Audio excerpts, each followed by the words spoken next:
Hello and welcome. Welcome back to this quiet space, a place carved out of time just for you. Find your most comfortable position now, perhaps nestled deep under the weight of a heavy blanket, your head resting softly upon your pillow. Allow your eyes to close, if you have not already done so. Take a slow, deep breath in, filling your lungs with the calm of this present moment. And as you exhale, feel the day begin to dissolve. Let go of its edges, its details, its lingering thoughts. With each breath out, you release them, letting them drift away like smoke on a gentle breeze, further and further, until they are nothing at all. There is nothing for you to do here, nothing to solve, nothing to hold on to. Your only task is to rest, to listen, and to allow yourself to drift. We are leaving the shores of the waking world behind now, setting sail on a quiet sea toward a distant time. The air around you grows still, the sounds of your world fade, replaced by a gentle, foundational silence.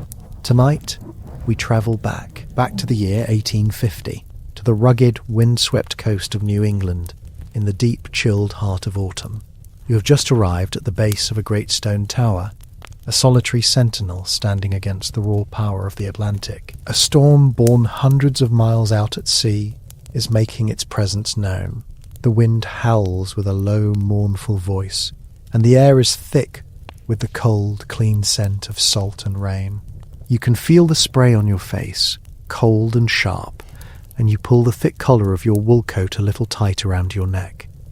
But you are not out in the storm for long. Before you stands a heavy, arched door of dark, weathered oak, set deep into the curved granite wall of the lighthouse. You place your hand on the cold, pitted iron of the latch, and with a heavy pull the door groans open, revealing the deep, protected darkness within. You step across the stone threshold, out of the wind and the rain, and into the sudden, profound quiet of the tower. With a deep, resonant thud, a heavy oak door swings shut behind you, the sound echoing upwards into the structure above. The bolt slides home with a satisfying, metallic clack, and in an instant, the screaming gale is transformed. The howl of the wind and the crash of the waves are gone, filtered by the immense thickness of the granite walls, leaving only a low, steady, muffled roar, a deep and constant white noise, like the sound of a distant waterfall. You are safe now. Utterly and completely sealed away from the storm, you stand for a moment in the cool, still air of the tower's base, allowing your senses to adjust. The air in here is different. It smells of damp stone, of sea salt that has worked its way into the very fabric of the building over decades, and beneath that, the faint industrial scent of lamp oil and heavy rope. You shrug the heavy, damp wool coat from your shoulders, the weight of it falling away, and with it, the last vestiges of the cold and the wind. You hang it on a thick iron hook next to the door, where it drips softly, steadily, onto the worn stone floor. A sound so quiet, it is almost lost in the deep hum of the storm outside. Drip, drip, drip. Your journey tonight is upwards. Your destination is the lantern room, the very eye of the tower, where the great light burns. Before you, a spiral staircase of wrought iron begins its long winding ascent into the darkness above. You place your heavy leather boot on the first step, and the metal tread rings with a low, solid clang. You begin to climb. Your hand finds the railing, its surface cool and textured with a fine layer of rust that feels like rough velvet under your palm. You move slowly, deliberately, your steps finding a steady, unhurried rhythm. Clang, clang, clang! The sound of your own ascent is the only sharp detail in this world of muffled sound. The spiral turns and turns, and as you climb, you pass through the different levels of the tower. You pass storerooms filled with massive barrels of kerosene, their scent growing stronger as you rise. You pass stacks of coiled rope, thick as a man's arm, and wooden crates of supplies, all neatly arranged in the curved space. The air changes with each level, a subtle shift in temperature and scent. The climb is long, and your body settles into the repetitive motion. Left foot, right foot, your hand sliding up the cool iron rail. Your breathing is slow and even, a quiet counterpoint to the rhythm of your steps. The muffled roar of the storm seems to sink further and further below you, becoming a deeper, more resonant hum that you feel in the soles of your feet, a vibration that travels up from the very foundations of the tower. You are climbing toward the warmth, toward the light. As you near the top, a new sensation reaches you. A gentle, pervasive warmth begins to radiate downwards, touching your face and hands. And with it, the smell of the lantern room itself, a rich, warm, and strangely comforting aroma of burning kerosene, of hot metal, and of polished brass. It is the smell of your work, of your purpose here in this solitary place. The final few steps of the iron staircase are steeper, and you emerge through a circular opening in the floor into the lantern room itself. You have arrived. The change is immediate and absolute. You have stepped from the cool, dark, echoing shaft of the tower into a small circular chamber of warmth and light. The room is tiny, perhaps no more than 10 feet across, and it is almost entirely filled by the magnificent beehive-shaped structure of the Fresnel lens. It is a breathtaking work of art and science, a cascade of concentric glass rings and prisms, all cut and polished with unimaginable precision, designed to capture and focus every single particle of light into one powerful piercing beam. At the very centre of this glass jewel, the lamp burns with a steady, silent intensity.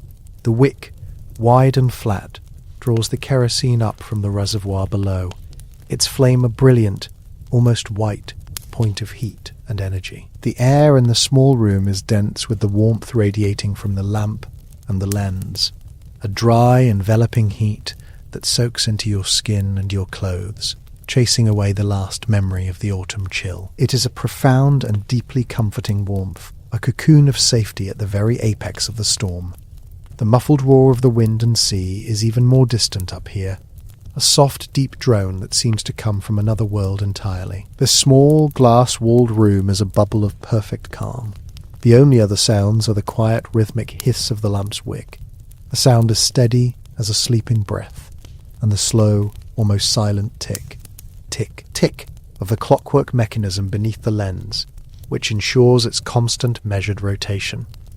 Your work for the evening has already been laid out. On a small wooden stool, there is a neatly folded piece of soft grey flannel cloth and a small tin of polishing compound. Your task, as it is every night, is to ensure the lens is perfectly clean, free from any speck of dust or film of soot that might diminish its life-saving brilliance. It is a slow, meditative ritual, a conversation between you and the light. You pick up the flannel cloth. It is thick and wonderfully soft in your hands, worn from countless nights of this same task. Its texture is familiar, comforting. You unfold it carefully, its soft weight a familiar presence in your palm. You are in no hurry. Time moves differently here, measured not in minutes and hours, but in the slow, sweeping rotation of the light and the steady consumption of oil by the wick. You begin on the lowest tier of the great lens, with the large bullseye prism that faces directly out to sea. You place the soft cloth against the cool, smooth surface of the glass. The glass is not cold, but it holds a deep coolness that contrasts with the radiant warmth of the air. You begin to wipe, your arm moving in a long, slow circular motion. The flannel cloth, slightly rough against the perfectly smooth glass, creates a long, drawn-out, and deeply relaxing sound, a gentle whispering shriek that is half hiss, half squeak. It is a sound of pure friction, of care, of focused attention. Shriek as you wipe in one direction. Shriek as you wipe back again. Your breathing slows, your body sways gently with the movement, your entire being focused on this one simple essential act. You work your way around the circumference of the lens, one prism at a time. The sound is constant, a hypnotic rhythm that joins the hissing of the wick and the muffled drone of the storm. You are completely absorbed in the task. Your mind grows quiet, emptied of all but the sensation of the cloth in your hand, the smooth glide of it over the glass, and the long, soothing sound it creates. You can see your own reflection, distorted and curved, in the complex surfaces of the prisms. A dark, slow-moving shape in a world of brilliant, refracted light. The The flame at the center of the lens is fractured into 1,000 tiny points of light, a miniature galaxy captured in the glass, and they dance and shimmer as you polish the surface. As you work, you become aware of the intricate details of the lens. You notice the faint, hair-thin lines where the master glass cutters made their marks. You feel the subtle, knife-sharp edges where one prism meets the next, a testament to the incredible craftsmanship that assembled this mountain of glass. Each piece was cast, cut, and polished by hand, then shipped across the very ocean it now watches over, to be assembled here in this tower, piece by precious piece. Tending to it feels less like a job and more like the care of a living, breathing thing. You move from the lower rings to the upper tiers, reaching high above your head. Your movements become even slower, more deliberate, as you stretch and wipe. The warmth from the lamp chimney above is more intense here, and you can feel it on your face and your forearms. The air shimmers with the heat. The smell of the hot kerosene is stronger, but it is not unpleasant. It is a clean, purposeful smell. Occasionally, a stronger gust of wind drives a sheet of rain against the thick, storm-proof glass of the lantern room windows. It sounds like a handful of fine gravel being tossed against the pane. A sudden, sharp patter, patter, patter tap, and then it is gone, swept away by the wind, leaving only the deep, constant hum. The sound doesn't startle you. It is merely a reminder of the wild world outside, and of the profound safety of your perch within. It makes the warmth feel warmer, the quiet feel quieter. Your shoulders are relaxed. Your jaw is soft. The rhythm of your polishing has become a form of meditation. Your mind is perfectly still, anchored to the present moment by the sound and the feeling of the cloth on the glass. There is no past. There is no future. There is only the warm air, the soft light, the hissing wick, and the long, slow, sweeping sound of your work. Shriek, shriek.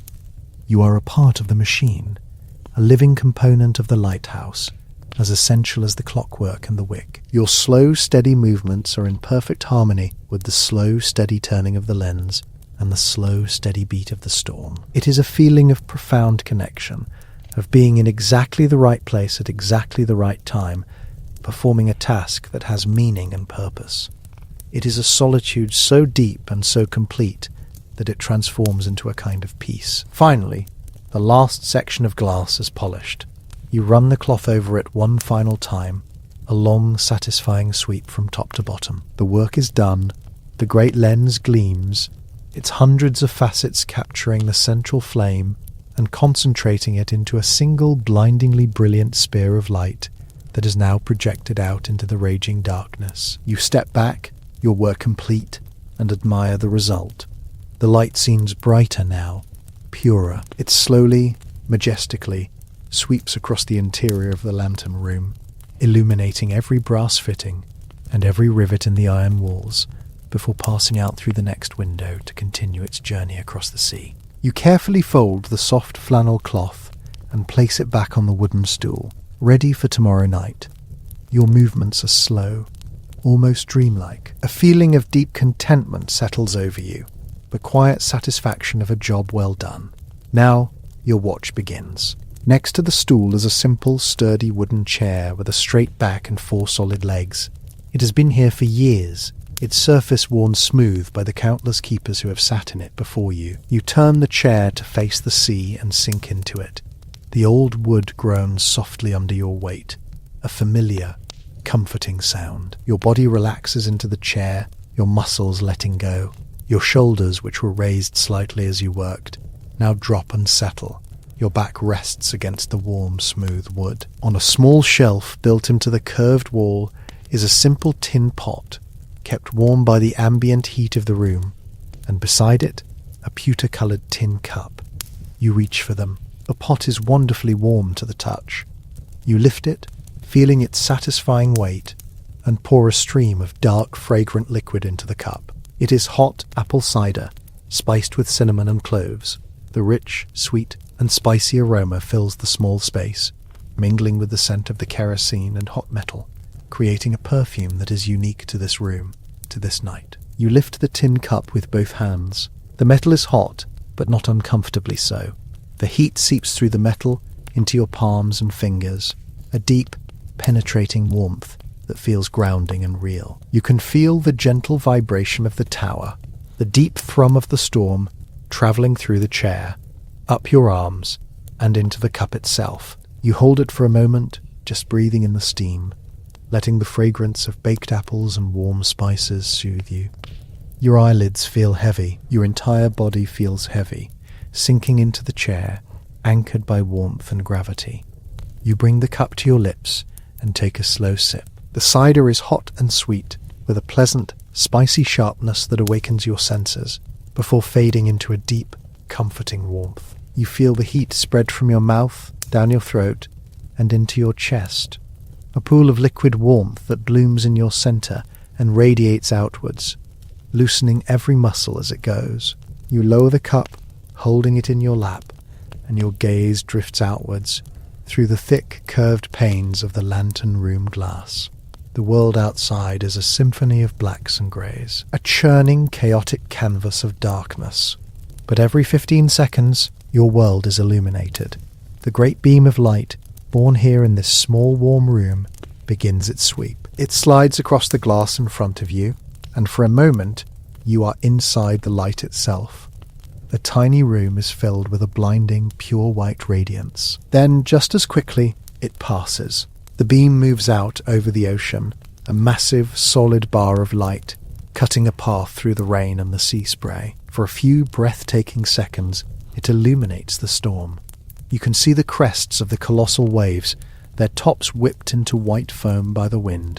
You can see the rain, not as individual drops, but as dense, slanting sheets, captured and frozen in the powerful beam. It is a scene of incredible, terrifying power, a vision of nature at its most raw and untamed. And yet, you feel no fear. Here, in your warm, quiet perch, behind the thick glass, you are merely an observer. The chaos of the ocean is a silent film, a grand and dramatic painting that is revealed, bit by bit, with each slow sweep of the light. You are the eye of the storm, the single point of stillness, at the centre of a swirling universe. The feeling is not one of loneliness, but of a profound and singular peace, a perfect solitude. You take another sip of the hot cider. The sweetness lingers on your tongue. Your breathing has slowed, deepening into a slow, easy rhythm that seems to match the pulse of the light. Breathe in as the light sweeps toward you. Breathe out as it passes over the sea. Your focus begins to soften. You are no longer watching the storm with sharp attention, but with a diffuse, gentle awareness. Your gaze is unfocused. You are simply aware of the repeating pattern. The darkness, the sweep of light, the revealed chaos, and the return to darkness. Darkness, light, darkness. It is a rhythm as old as the tower itself, a slow, hypnotic heartbeat. The sounds of the room which had faded into the background now return to your awareness, but they are softer, more gentle. The steady hiss of the wick is like a soft whisper in your ear.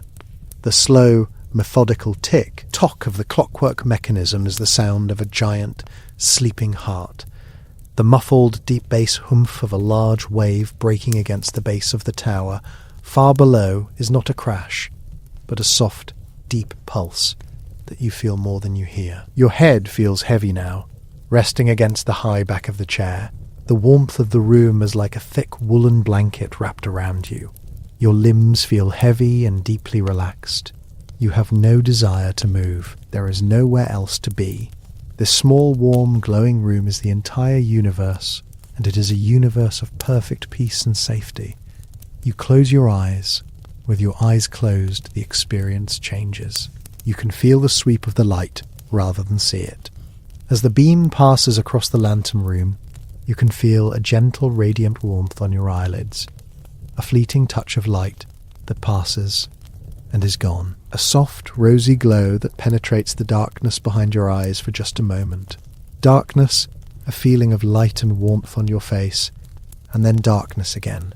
Your mind begins to drift, untethered from thought. It floats on the sounds of the room, the soft hissing, the slow ticking, the deep, distant rumble of the sea. These sounds are the current, and your consciousness is a small boat rocking gently upon them. The tin cup is still warm in your lap, a comforting weight, a small anchor of sensation in a drifting world. The scent of apple and cinnamon still hangs in the air, a sweet and gentle fragrance that lulls you deeper and deeper into rest. Your breathing is so slow now, so quiet. It has merged completely with the rhythms of the lighthouse. You are breathing with the light. You are breathing with the sea. The boundary between you and the room, between your body and the tower, begins to dissolve. The warmth of the room is your warmth. The steady pulse of the light is your pulse. The deep, solid strength of the granite walls is your own. There is no storm. There is only the sound of safety. There is no work. There is only the feeling of rest. There is no loneliness. There is only a deep and profound stillness. And now the world begins to fade. The details recede, leaving only the purest sensations. There is only the amber glow of the lamp, a soft and gentle light that fills the space behind your closed eyes. There is only the deep, constant hum, a sound that holds you, supports you, and rocks you gently. There is only the feeling of warmth, a heavy, sinking comfort that pulls you down, down, down into the deepest, most peaceful sleep. The light continues its silent, watchful journey across the dark water. The clockwork continues its steady, tireless turning. The storm rages on, unheard and unfelt in this perfect sanctuary. And you are simply drifting now, floating in a quiet harbour of warmth and darkness. Let go now. There is nothing left to hold. Allow the last wisps of thought to fade away. There is only the light and the quiet and deep, deep rest. Sleep now. Your hand rests for a moment on the rough, cold stone of the wall at the base of the tower, feeling the deep, ancient chill of the granite that has stood against this sea for generations. The air down here is heavy with the scent of salt and damp rock, a cool and earthy foundation for the journey you are about to take. The storm's fury, so violent and chaotic outside, is transformed by these thick walls into a deep and resonant hum, a constant, soothing vibration that you feel more in your bones than you hear with your ears. It is the sound of safety, the sound of a world held at bay. You turn your attention to the spiral staircase, a dark ribbon of cast iron winding its way up into the unseen heights of the tower. Your hand leaves the stone and finds the cold, rounded surface of the iron handrail. It is cool and solid beneath your palm, worn smooth in places from the countless ascents and descents of those who came before you. You take the first step, and the metal groans a low, metallic complaint, a familiar and almost friendly sound that echoes softly in the cylindrical space. Another step, and then another. Your movements are slow, unhurried, a practiced and meditative rhythm you have come to know so well. Each footfall lands with a soft, hollow thud on the perforated iron treads, the sound a steady, percussive beat against the low, droning hum of the wind and waves outside. Up you go, spiralling ever upward, enclosed in the strong, secure heart of the lighthouse. The air begins to change as you ascend, losing some of its damp, earthy chill, and taking on a drier, metallic quality, tinged with a faint, pleasant aroma of machine oil and rust. As you climb, your shoulder brushes gently against the curved granite wall, its surface uneven and cool, each block of stone a testament to the immense weight and strength that surrounds you, that protects you. You can feel the slightest vibration through the stone, the deep bass note of the Atlantic's rage. But here, inside, it is a lullaby, a constant rumbling drone that speaks not of danger, but of deep and unshakable permanence. Your breathing is slow and even, falling into the rhythm of your ascent, your body already beginning to shed the tensions of the day, your mind focusing only on this simple, repetitive motion. Higher and higher you climb, the world below falling away with each turn of the spiral. The small, deeply set windows you pass are just thick, dark rectangles of glass, weeping with sea spray and rain, offering no view, only reinforcing your sense of perfect, protected isolation. You are in a world of your own, a tower of stone and iron, standing firm in the heart of the tempest. The air grows warmer still, a noticeable shift that tells you are approaching the lantern room. And with the warmth comes a new scent, weaving itself into the air, a rich and comforting smell that you associate with your vital purpose here. It is the warm, slightly sweet, and oily fragrance of kerosene. It grows stronger with each step, a reassuring perfume that speaks of light and warmth, of the steadfast flame you are here to tend. Your shoulders begin to relax, dropping down from your ears as the warmth seeps into your bones. Your grip on the cold handrail loosens, your palm now simply gliding along its worn surface. The top of the staircase is just ahead, a final turn that opens into the source of the heat and the light. You take the last step, your leather boot landing not on iron but on the solid, reassuring planks of a wooden floor. And you have arrived. You are now in the lantern room, the very crown of the lighthouse. For a moment, you simply stand still, allowing the atmosphere of the small, circular space to envelop you completely. The change is immediate and profound. Here, the muffled roar of the storm is even more subdued, a soft, deep white noise that blankets the room in a profound sense of peace. The air is wonderfully warm, heated by the great lamp that burns at the centre of the room, and it is thick with the comforting heavy scent of burning kerosene. The room is a cocoon of glass and brass and iron, a small warm world suspended between the raging sea and the weeping sky. Your eyes adjust to the glow, not a harsh bright light, but a steady golden radiance that emanates from the colossal lamp. It fills the room with a soft amber hue, making the polished brass fittings of the lamp mechanism gleam like old gold, and casting long dancing shadows that sway in a slow hypnotic rhythm. Your own shadow is a tall, silent companion, stretching and shrinking against the curved wall as you move. Your gaze is drawn, as it always is, to the magnificent heart of the lighthouse, the Fresnel lens.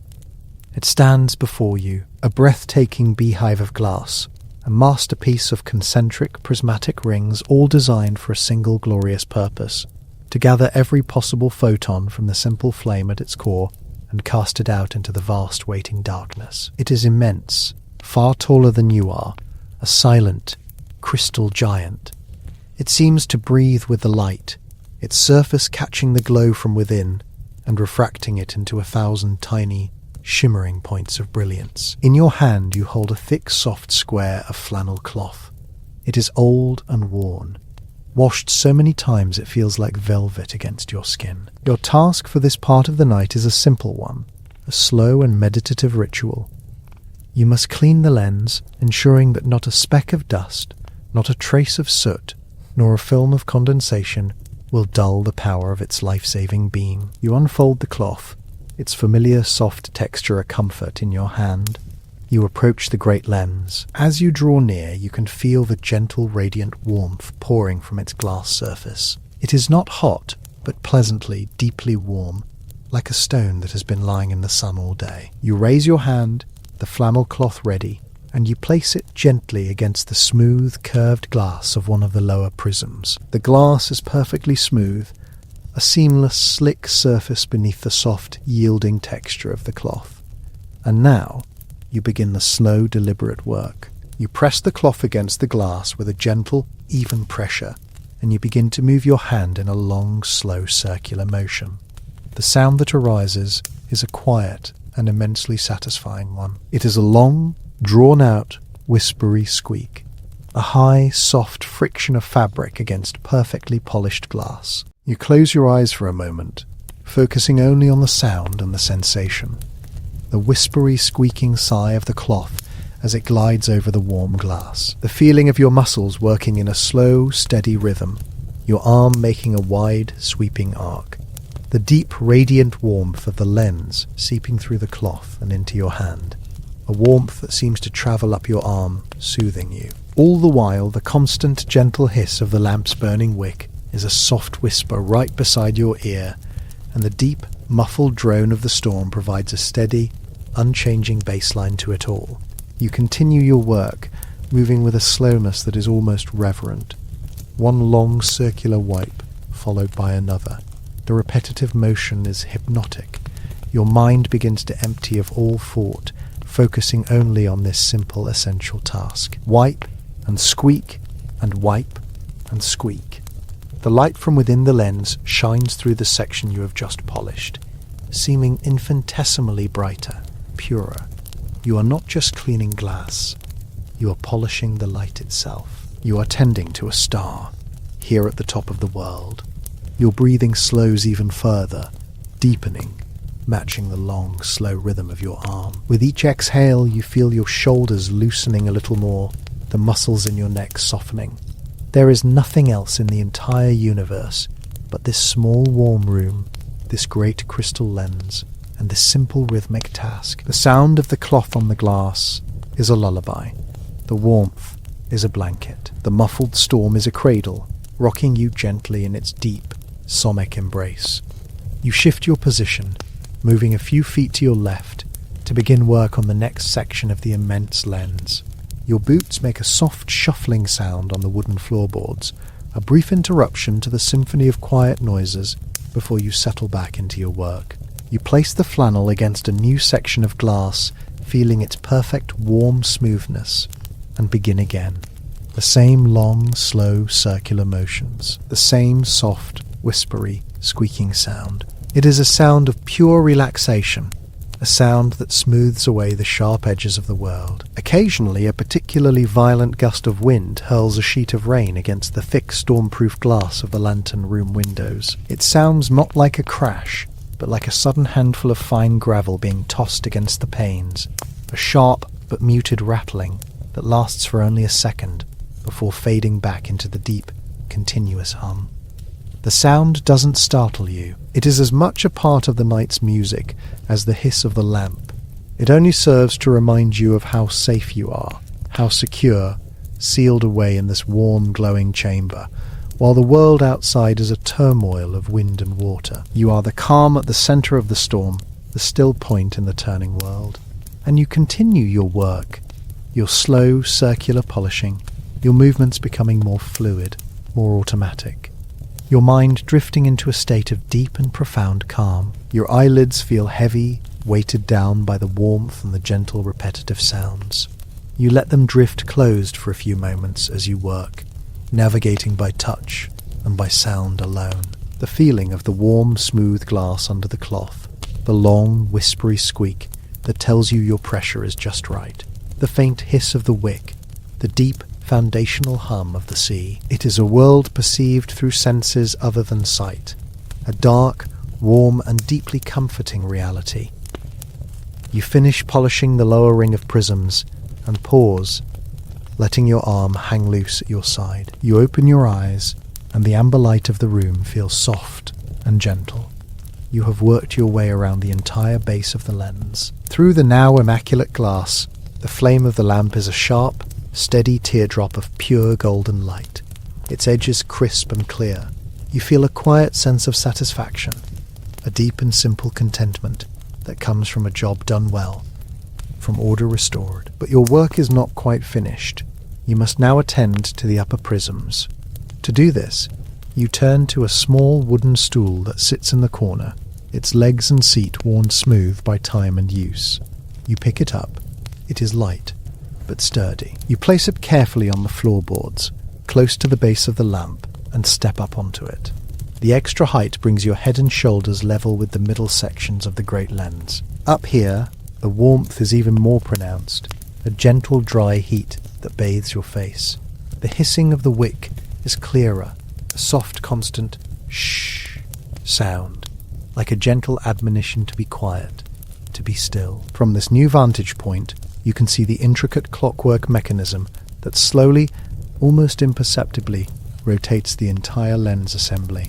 Its heavy brass gears gleam in the lamplight, their teeth meshing with silent, oily precision. A great weight hangs on a thick cable, descending slowly into the tower below, its gravitational pull providing the steady, reliable power for the rotation.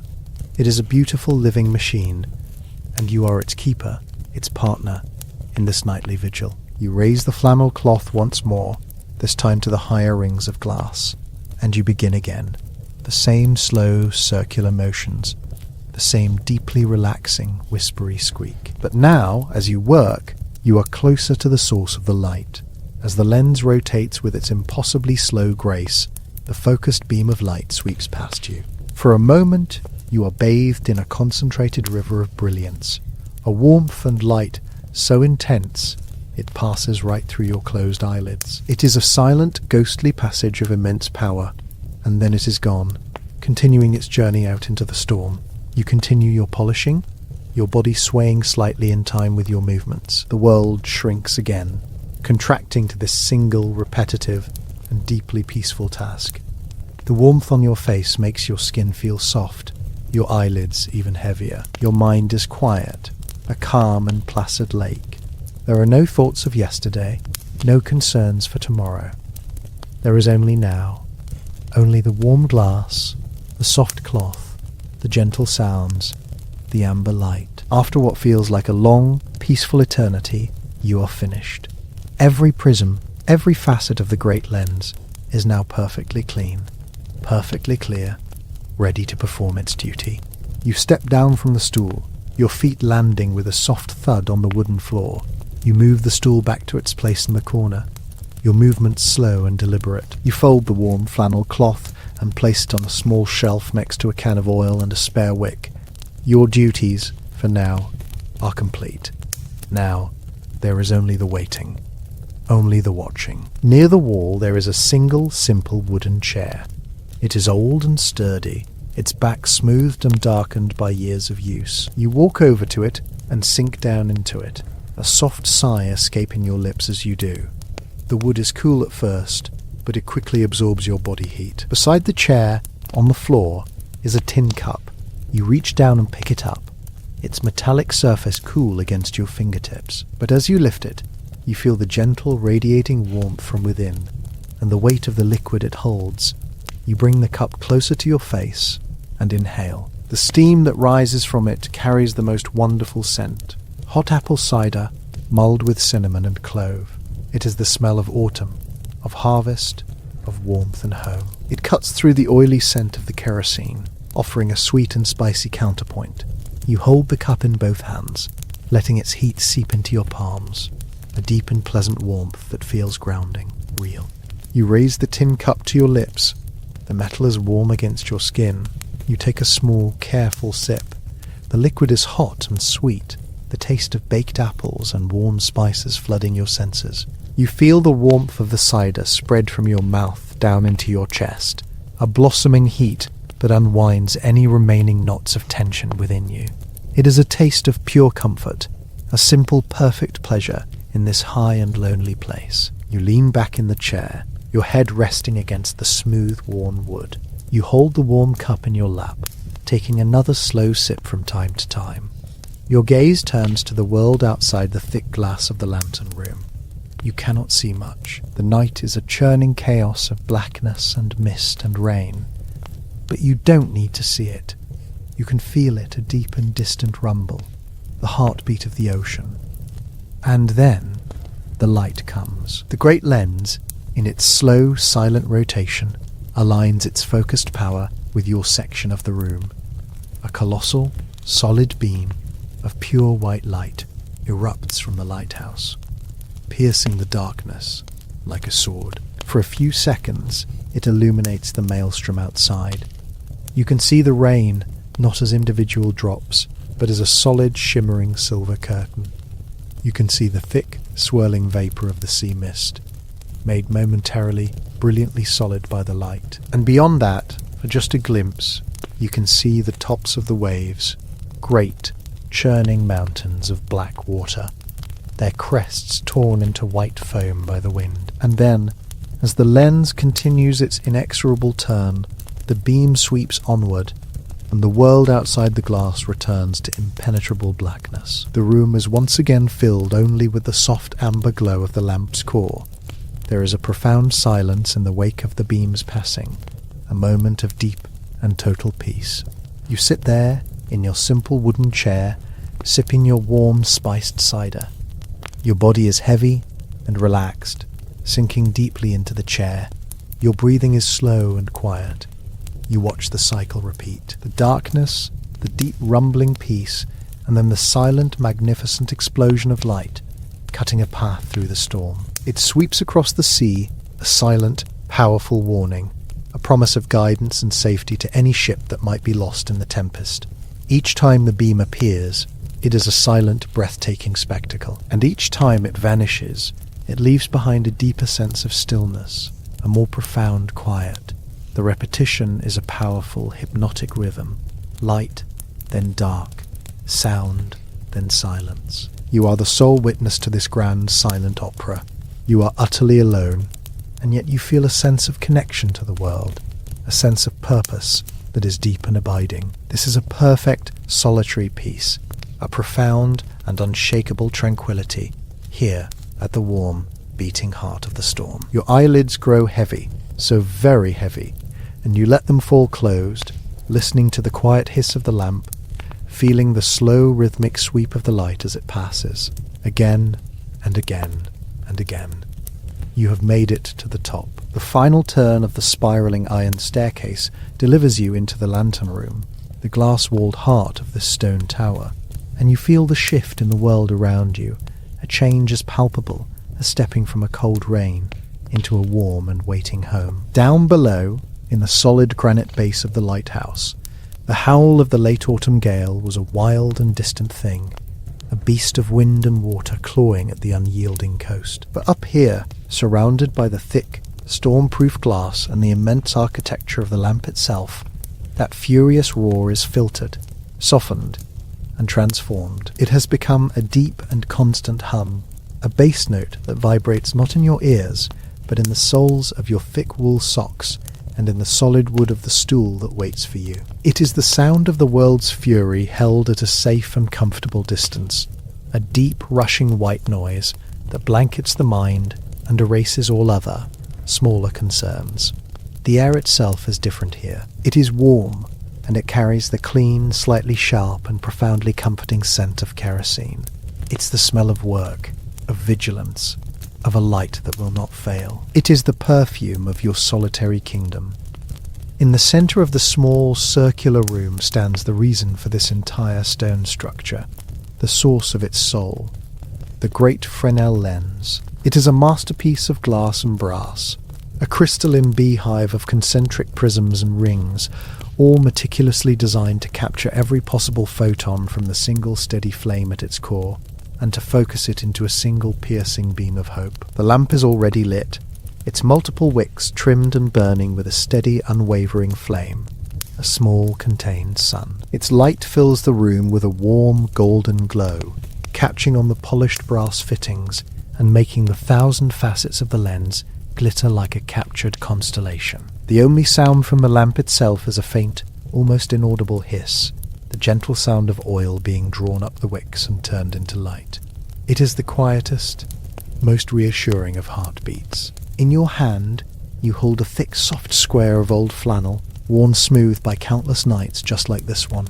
Your task is simple, your ritual unchanging. The salt spray, carried on the storm's breath even to this height, leaves a fine, almost invisible film on the outer surface of the glass, a ghostly residue that can dim the light's reach.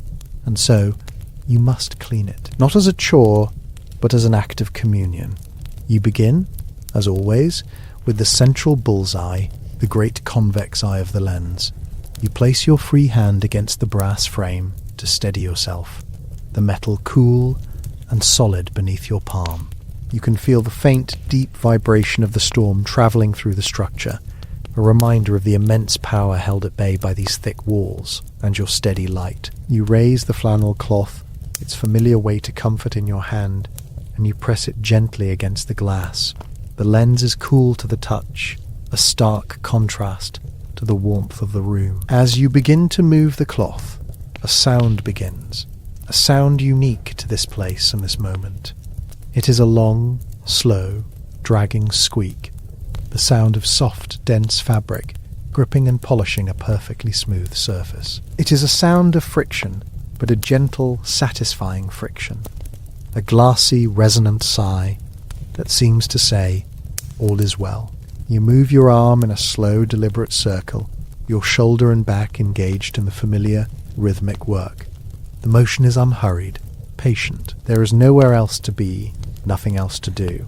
There is only this lens, this light, and the deep, peaceful solitude of the storm. Your entire world narrows to this single repetitive motion, the circle of your arm, the whisper of the cloth against the glass, and the steady, silent pulse of the light. You watch as your own breath fogs a small patch of the prism before you, a fleeting cloud that you immediately wipe away into perfect clarity. You can see the reflection of the lamp's flame captured and multiplied 1,000 times in the surrounding rings of glass, a cascade of golden sparks dancing in the periphery of your vision. The squeak of the cloth changes its pitch slightly as you move from the thick, central part of the lens to the finer, sharper edges of the first concentric ring. It becomes a slightly higher, more delicate sound, a crisp whisper. You follow the curve of the glass, your muscles remembering the path without any conscious thought from you.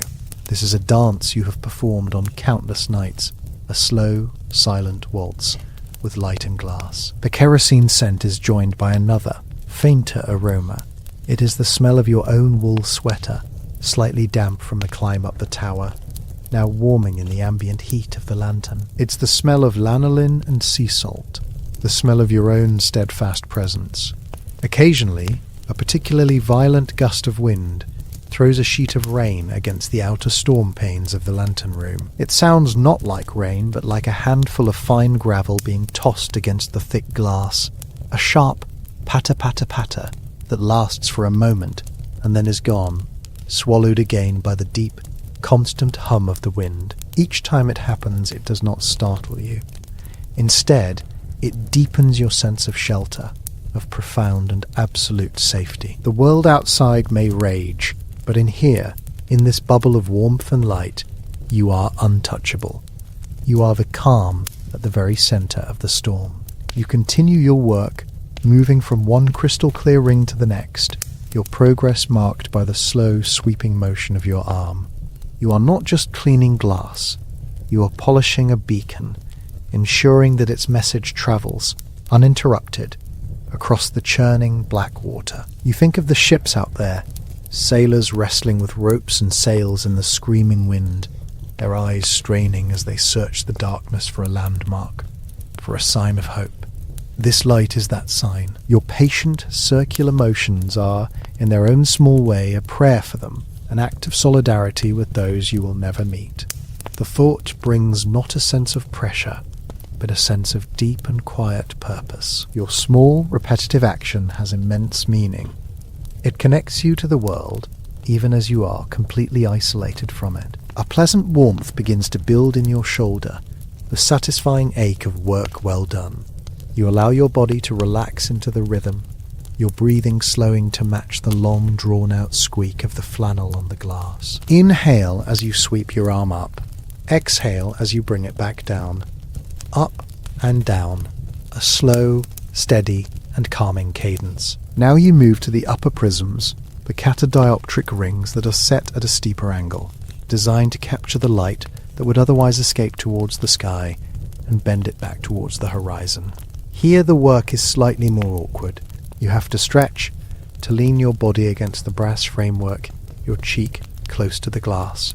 You can feel the radiant heat from the lamp on your face, a gentle, invisible blanket. The sound of the cloth changes again, becoming a series of shorter, choppier whispers as you wipe each individual angled piece of glass.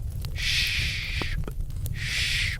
Each one is a small, satisfying victory, another facet brought to a state of perfect, gleaming transparency. You can see your own reflection, fragmented and distorted in the angled glass, your face broken into a dozen abstract shapes, your eye appearing here, the corner of your mouth there.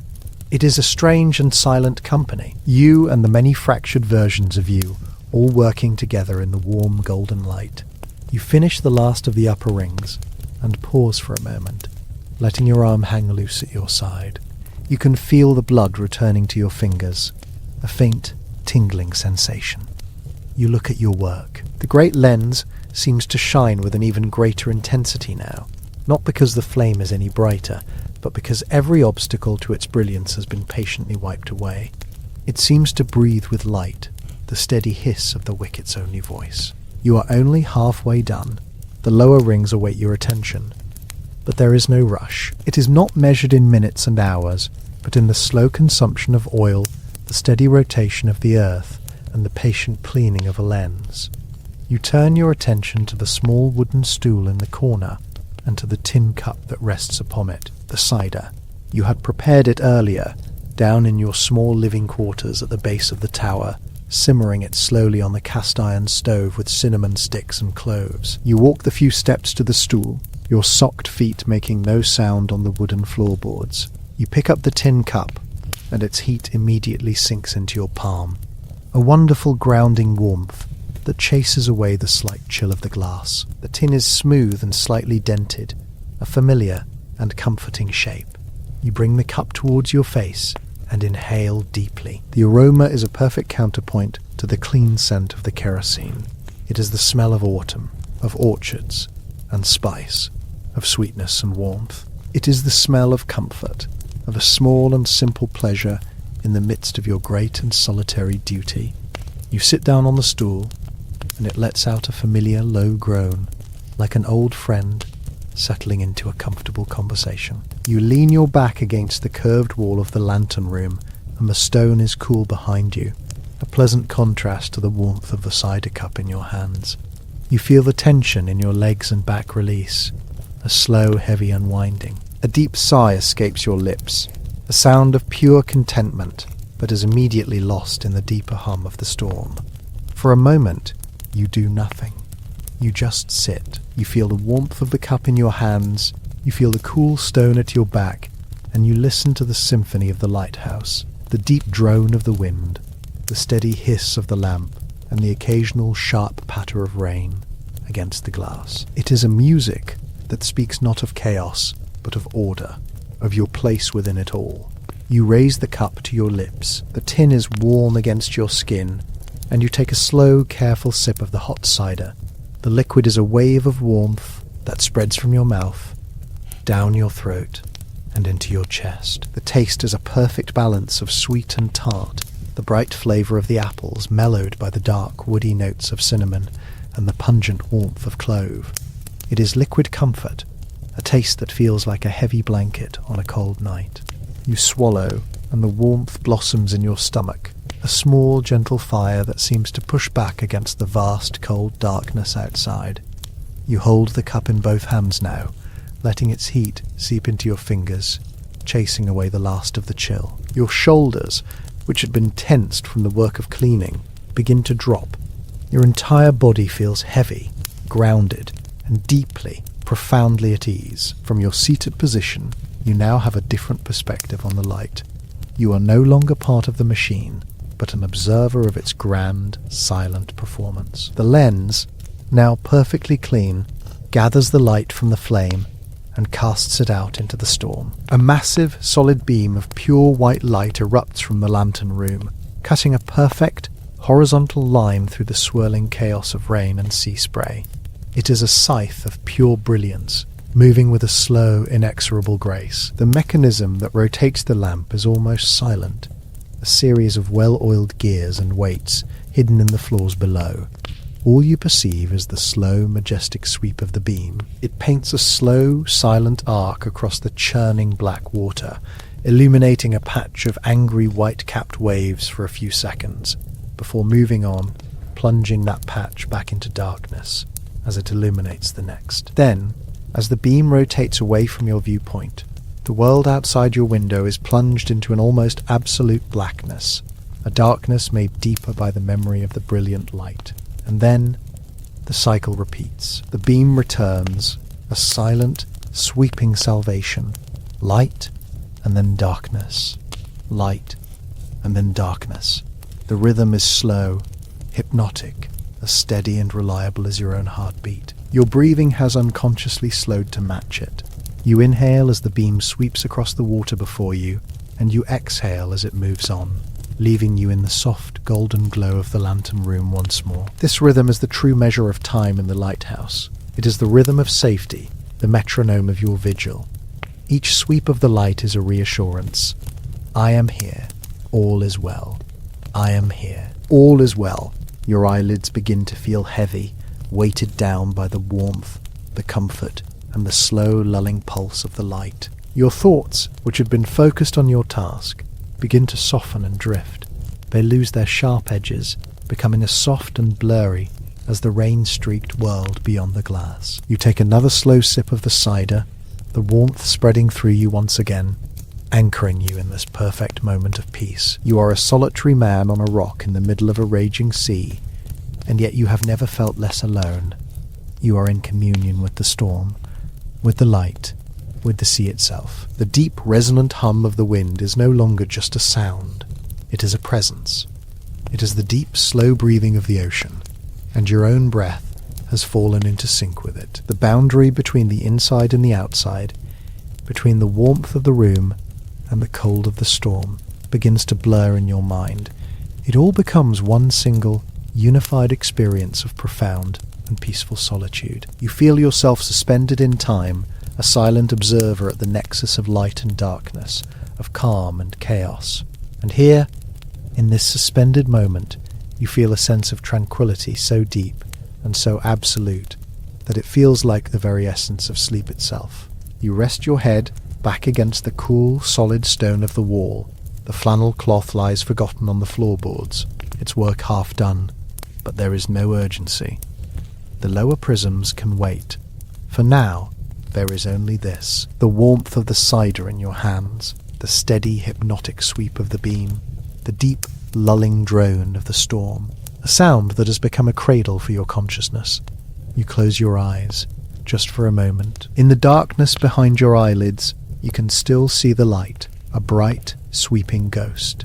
You can still feel its rhythm, a slow, gentle rocking that coaxes your mind further and further away from thought, and closer to a place of pure, sensory peace. The hissing of the lamp, the humming of the wind, the taste of cinnamon on your tongue, they all merge into a single, soothing lullaby, a lullaby composed just for you in this safe and secluded tower on this dark and stormy night. And as you sit there, cradled by the storm, your mind begins to drift on the slow, rhythmic tide of the light, carrying you gently, inevitably, towards the peaceful shores of sleep. You continue your slow, methodical circuit around the great glass beehive of the lens, your hand moving in a rhythm that has become as natural to you as breathing. The piece of soft, warm flannel in your grasp glides over the curved surface of another crystal prism, and as it does, it sings its soft, drawn-out song, a long, whispery squeak of friction,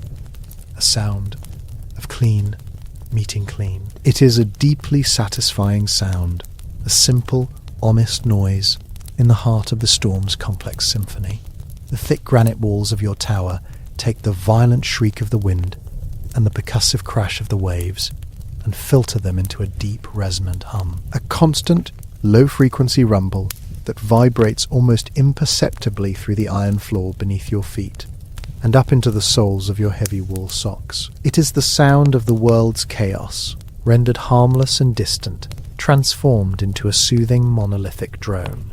Inside your lantern room, this tiny glass capsule suspended between the angry sky and the churning sea, the only sounds that truly matter are the small, immediate ones, the gentle, steady hiss of the lamp's great wick, burning its ration of warm kerosene, the soft pad of your leather-soled boots on the iron grate, and the long sighing squeak of your cleaning cloth on the magnificent glass. Your arm moves with a comfortable, practiced weariness, your shoulder a gentle pivot for the slow, sweeping motion. You are not scrubbing, not fighting against grime, but simply polishing, a ritual of maintenance that is more meditation than labour. With each pass of the flannel, you wipe away the thin, almost invisible film of salt and condensation that the damp, agitated air deposits upon the glass. As the cloth moves, you watch as the section of the lens beneath it seems to come alive, its clarity sharpened, its ability to gather and focus the light of the central flame renewed. The light from the argand lamp at the core of the apparatus catches on the freshly polished facets, and for a moment, 1,000 tiny rainbows dance across the back of your hand and shimmer on your worn flannel cuff. They are fleeting and beautiful, miniature spectrums of colour born from the union of pure light and perfect glass. You follow the curve of the lens, your body turning slowly, a planet in a tiny orbit, around a brilliant sun. The brass framework that holds each individual prism in place is cool and solid against your knuckles as your hand brushes past it. It is a masterpiece of engineering, this intricate web of metal and glass, and you feel a quiet sense of privilege to be its sole caretaker, its guardian through the long dark hours. The air in the lantern room is warm, thick with the clean, slightly sweet scent of burning kerosene. It's a smell that for others might signify work or industry, but for you, it is the perfume of safety. It is the smell of a constant, unwavering light, a promise kept to the unseen ships navigating the treacherous darkness beyond your stone walls.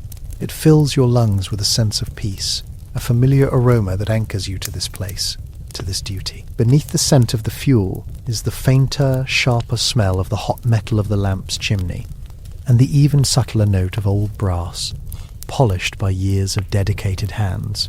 You pause your cleaning for a moment, letting your hand rest on the cool, curving hip of a large dioptric panel. You lean in slightly, your cheek close to the glass, and you can feel the faintest warmth radiating from it, a gentle heat passed from the flame, through the glass, and into the air. It is a comforting warmth, a sign of the powerful life that burns at the heart of your lighthouse.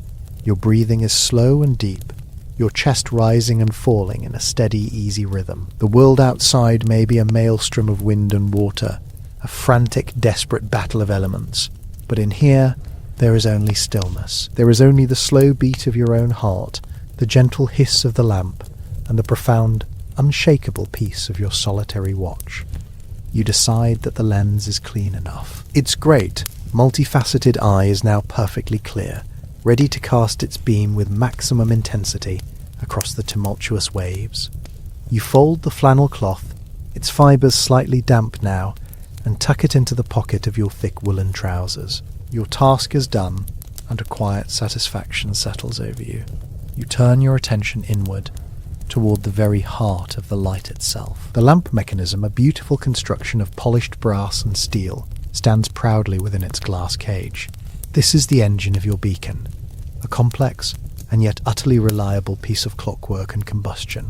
You watch the slow, almost imperceptible turning of the gears in the mechanism below the burner. They are part of the clockwork drive that rotates the entire lens apparatus, ensuring the beam sweeps in its prescribed arc with its specific, identifiable timing. The gears move with a quiet, confident precision, a miniature and orderly universe of moving parts, all working in perfect harmony. There is no sound from them, only the visual confirmation of their silent, steady labour. They are a testament to human ingenuity, a mechanical heartbeat that you have come to know and trust implicitly.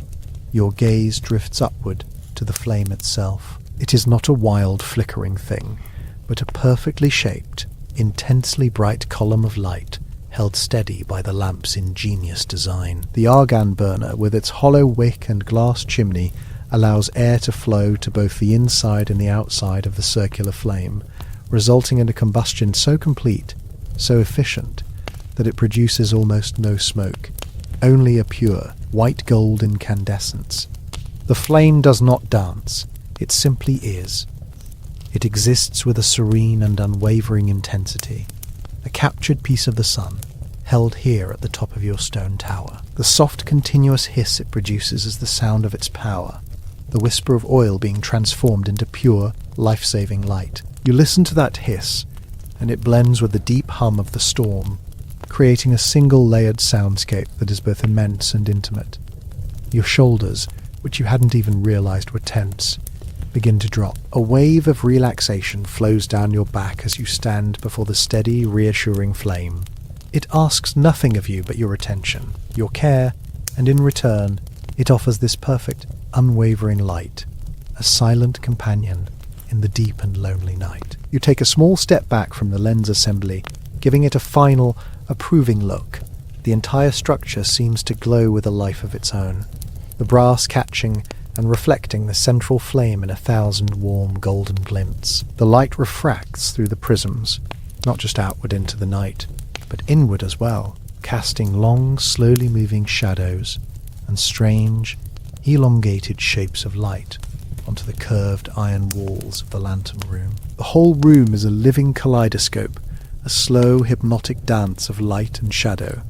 You watch as a brilliant sliver of light slides across the iron floor, moves up the wall, and then disappears as the lens continues its majestic, unhurried rotation. Then another appears, following the same path, in the same time. It is a visual rhythm, a silent clock marking the passage of moments, not with a tick, but with a slow, sweeping stroke of pure light. You feel your own internal rhythm begin to align with it. Your breathing slows to match the sweep of the beam. Inhale as the light crosses the window in front of you.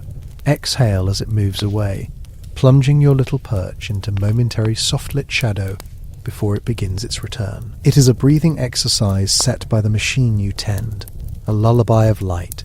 Satisfied that all is well, you turn from the lamp and move toward the small, sturdy wooden chair that waits for you in the corner. Each step is deliberate, the sound of your boot on the metal floor a small, solid punctuation in the room's soft symphony.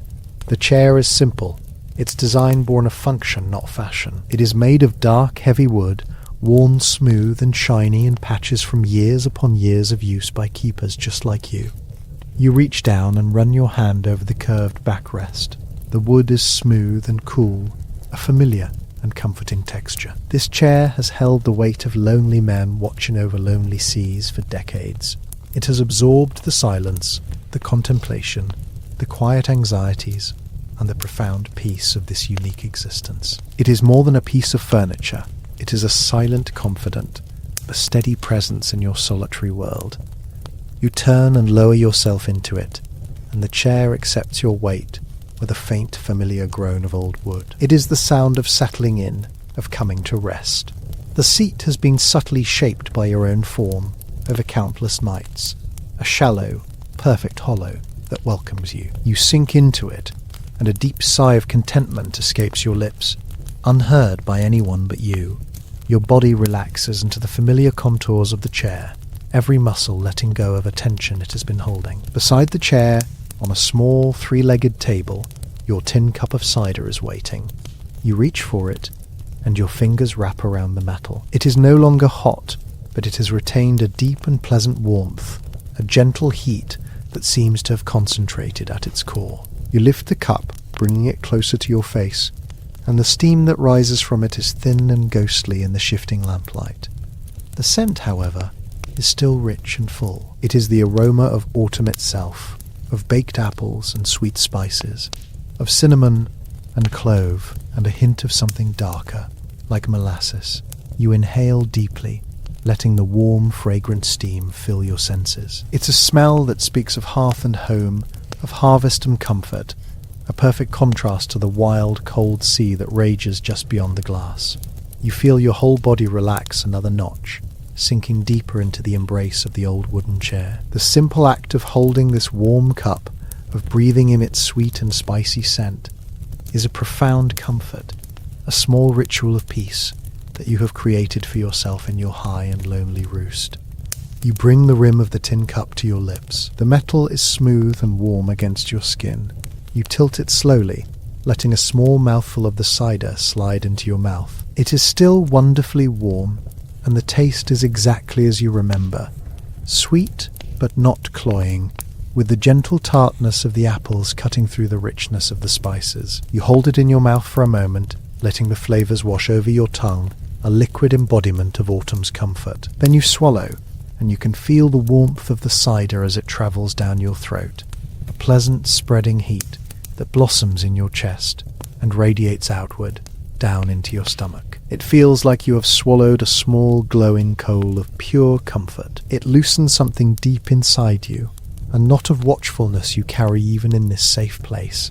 The warmth spreads through your limbs, making them feel heavy and wonderfully relaxed. Your hands, resting on the arms of the chair and around the cup, feel grounded and still. You take another slow, deliberate sip, and then another, not drinking for thirst, but for the profound and simple pleasure of it, for the way it reinforces the feeling of absolute safety and contentment that fills this small round room. With the warm cup resting now in your lap, your hands cupped loosely around it, you lean your head back against the high, smooth back of the chair. Your work is done. The lens is polished, the lamp is burning brightly, The mechanism is turning as it should. There is nothing more for you to do now but to be here, to sit, to watch, to listen, and to feel. Your gaze turns outward through the thick, storm-proof glass of the lantern room windows. As the great lens continues its slow, ponderous rotation, the beam of light sweeps across your field of vision. For a few seconds, the world outside is brilliantly illuminated. You see a chaotic panorama of motion, a snapshot of the storm's fury. You see the rain, not as individual drops, but as dense, silvery streaks, driven almost horizontally by the force of the gale. They lash against the glass with a sound like a handful of fine gravel being thrown against a window pane, a sharp, pattering noise that only emphasizes your own warmth and dryness. The sound is immediate, yet you feel completely insulated from it, a passive observer to the sky's violent tears. And then, in that same flash of brilliant light, you see the sea. It is not the calm, rolling ocean of a summer's day.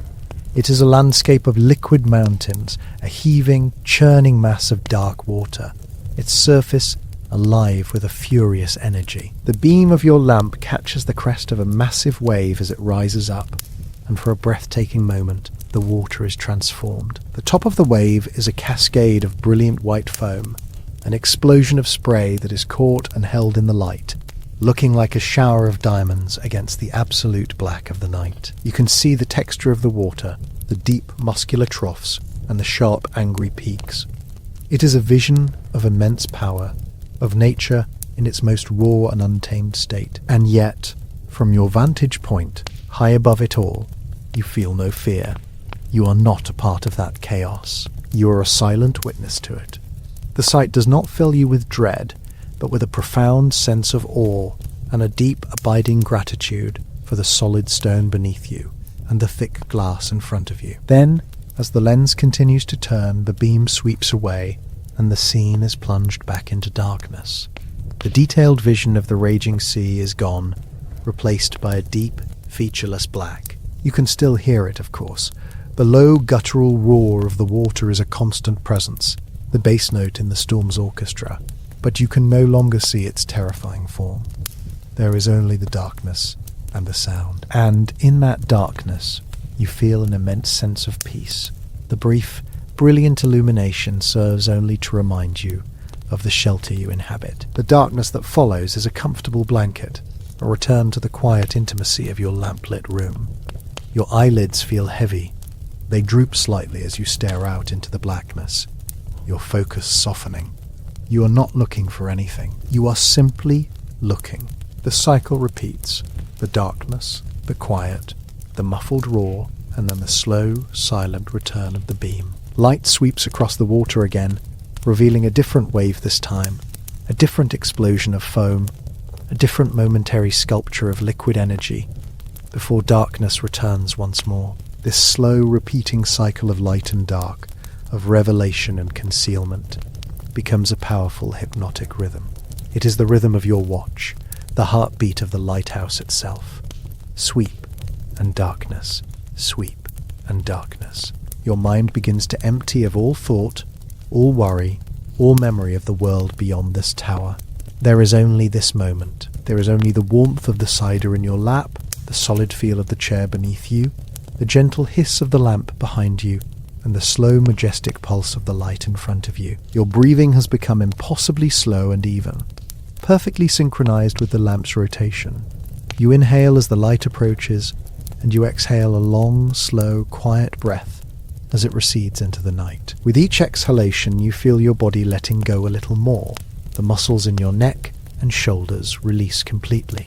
Your arms feel heavy and leaden in your lap. Your legs are still and relaxed, grounded to the iron floor. The storm continues to rage, its voice a constant, soothing rumble. The rain continues to tap against the glass, a gentle, persistent percussion that is more like a lullaby than an assault. But these sounds are receding now, becoming part of a single, unified field of white noise that cocoons you, that insulates you from everything. The only thing that holds your gentle attention is the light. You watch it, your eyes half closed, the brilliant beam softened and diffused through your eyelashes. It is no longer a sharp, searching ray of light. but a soft, gentle wave of brightness that washes over the windows and then ebbs away. It is the tide of the light, rising and falling, rising and falling, and with each ebb and flow you feel yourself drifting further and further away, drifting into a state of profound and peaceful stillness. You are the keeper of the light, the solitary watcher in the storm. But tonight, the light is also keeping you. It is watching over you, its steady, rhythmic pulse guiding you slowly, gently, and surely toward the deep and peaceful harbour of sleep. The world is a storm, but your small room is a perfect, unshakable calm, an anchor of peace in the heart of the raging sea. And here, in your quiet haven, you are completely safe and completely at rest. The soft flannel cloth now rests on the small wooden workbench beside you, its work complete for the night. The great lens, a magnificent beehive of concentric crystal rings, stands perfectly clean, gathering and focusing the singular flame at its heart into a piercing, hopeful spear of light. Your hand, which moments ago was working its way across the cool, smooth glass, now rests upon your knee, the muscles in your arm and shoulder feeling heavy, loose, and wonderfully tired. You have earned this stillness. You have earned this peace. The chair, a simple and sturdy creation of dark oiled wood, holds you with a solid and dependable embrace, its 4 legs planted firmly on the warm floorboards of the lantern room.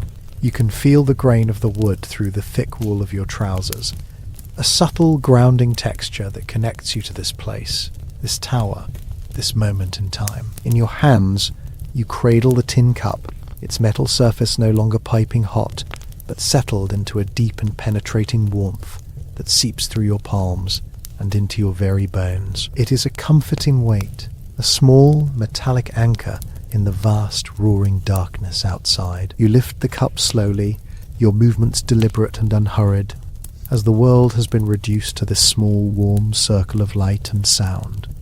The scent that rises to meet you is a perfect marriage of the season and the place.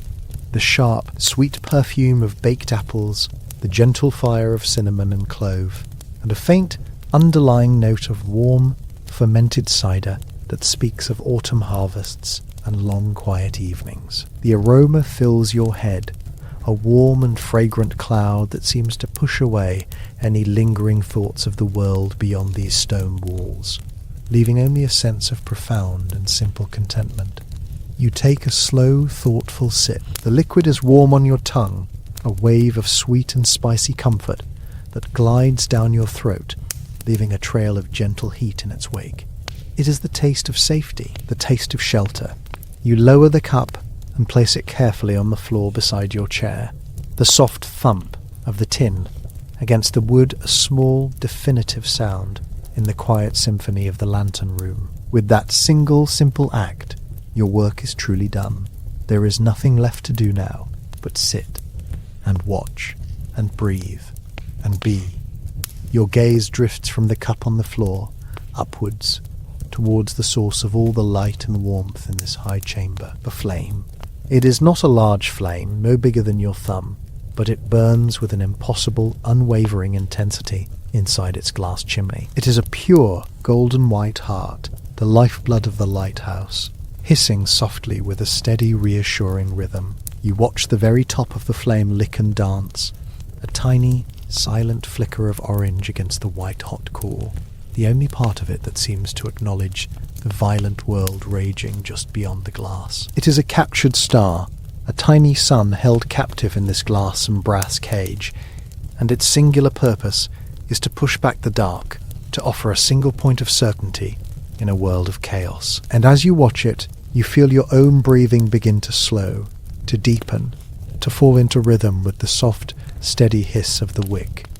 Inhale and exhale, a slow, easy tide of air that mirrors the great slow tide of the ocean far below. The air in the lantern room is thick with comforting scents. The dominant fragrance is the clean, slightly oily smell of the high-grade kerosene that fuels the lamp, a smell that for you is synonymous with purpose and reliability. It is not an unpleasant smell. It is the smell of work, of vigilance, of lives kept safe.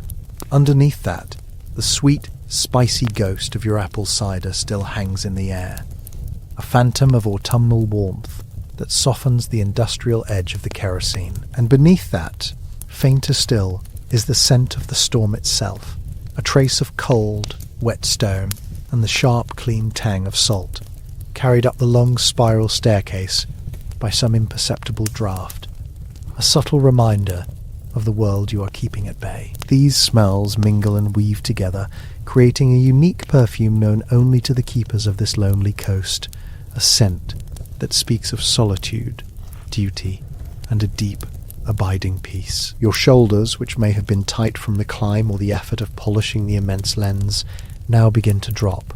You can feel the tension melting out of them, flowing down your back, down your arms, and out through your fingertips. Your head feels heavy on your neck, and you allow it to lean back to find the cool, curved surface of the stone wall behind your chair.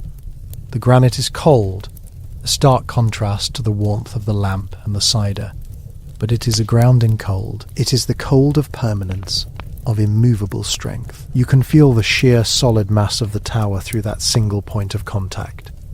The thousands of tons of quarried stone that stand between you and the storm. The wall is a steadfast guardian, its immense thickness filtering the hurricane's deafening roar into a deep, continuous, and almost soothing hum. It is the sound of a distant waterfall, a low bass rumble that vibrates not in your ears, but deep within your chest, a resonant frequency of absolute safety.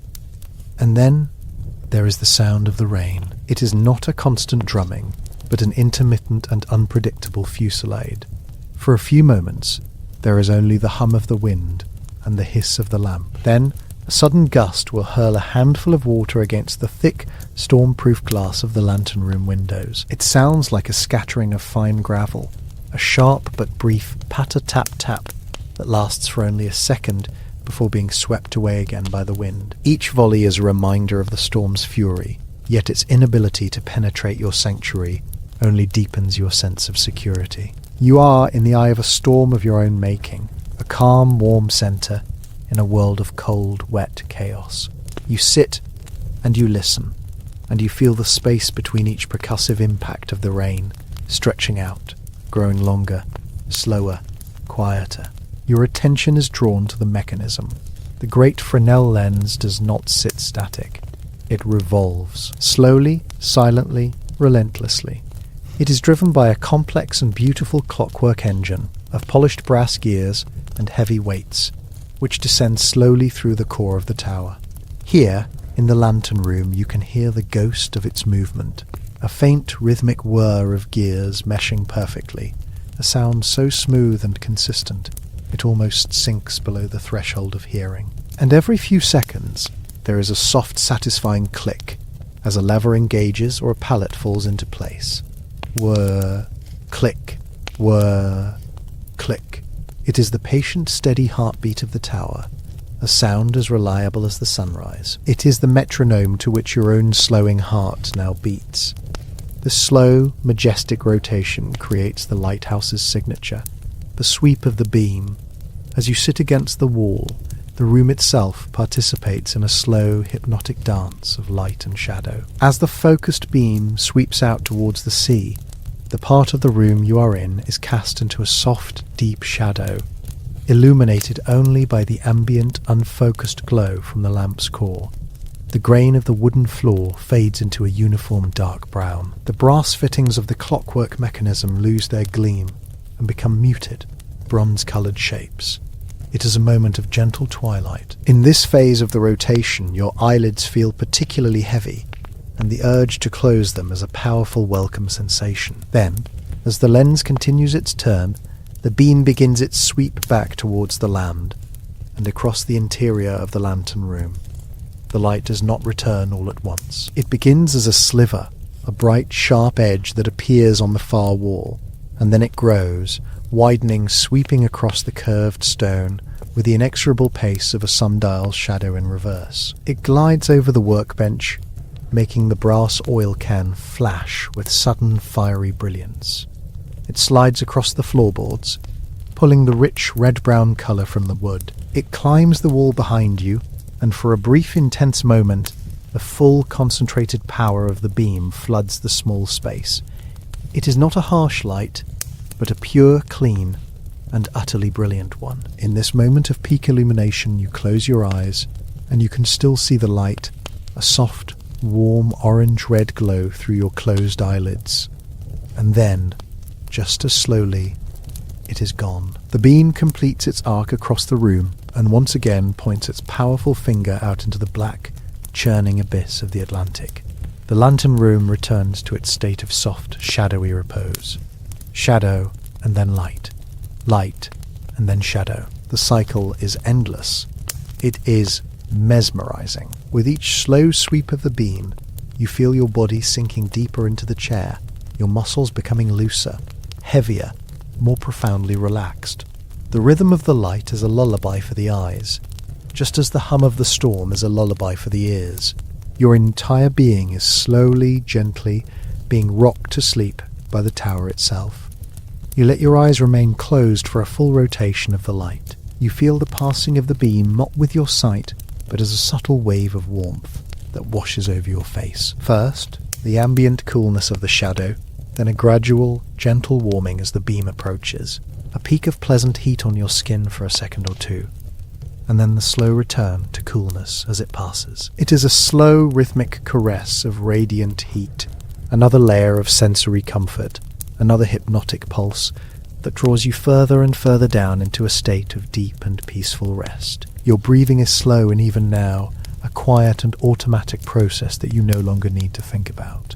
Your body feels heavy and warm, anchored to the chair, anchored to this perfect, peaceful moment. You think, in a distant and hazy way, about the sea outside. You cannot see it, not really, save for the fleeting, ghostly glimpses caught in the sweeping beam of light. For 1 second, the light will illuminate the peak of a monstrous, slate-grey wave, its crest torn into a spray of white foam by the wind. It is a snapshot of immense power, a frozen moment of natural violence. And then, in the next second, the beam has moved on, and the wave has vanished, plunged back into an absolute, featureless black. The light reveals, and the darkness conceals. It gives you these momentary, silent portraits of the storm without any of its accompanying terror. The chaos is held at a distance, transformed by the light and the dark into a kind of abstract and silent art, a rotating gallery of dramatic seascapes that you can observe from a place of perfect safety. The sound of the wind, which has been a constant, low drone, shifts its pitch for a moment. It finds some new crack or crevice in the lantern's iron frame, and for a few seconds it creates a low, mournful whistle. It sounds like a distant flute, a single lonely note that hangs in the air before being swallowed once again by the deeper, rumbling hum. It is not a startling sound. It is just another voice in the storm's choir, another texture in the rich, sonic blanket that envelops you. You listen to it, you acknowledge it, and then you let it go, allowing your mind to settle back into the deeper, more constant sounds. The hiss of the lamp, the whir of the clockwork, the muffled roar of the ocean. You decide to take one last sip of the cider. The thought forms slowly, a hazy intention in your quiet mind. The action that follows is even slower. Your hand moves with a dreamlike lack of urgency, drifting down from your lap, your fingers finding the cool, curved side of the tin cup on the floor. You lift it, the weight feeling more significant now, your muscles more deeply relaxed. You bring it to your lips without opening your eyes. The scent of apple and spice is fainter now, but still present, still comforting. The liquid itself is no longer hot, not even warm, but has settled into a cool, pleasant temperature. The sip is refreshing, a final, gentle awakening of the senses before you allow them to drift away completely. You lower the cup, placing it back on the floor with that same soft thump. And you let your hand rest there, on the floor, its duty done, the coolness of the old wood, a final soothing sensation on your fingertips. The boundary between the sounds of the room and the sounds of the storm is beginning to dissolve. The soft hiss of the lamp, the rhythmic click of the mechanism, the low hum of the wind, and the deep rumble of the waves are all starting to merge into a single, complex and harmonious drone.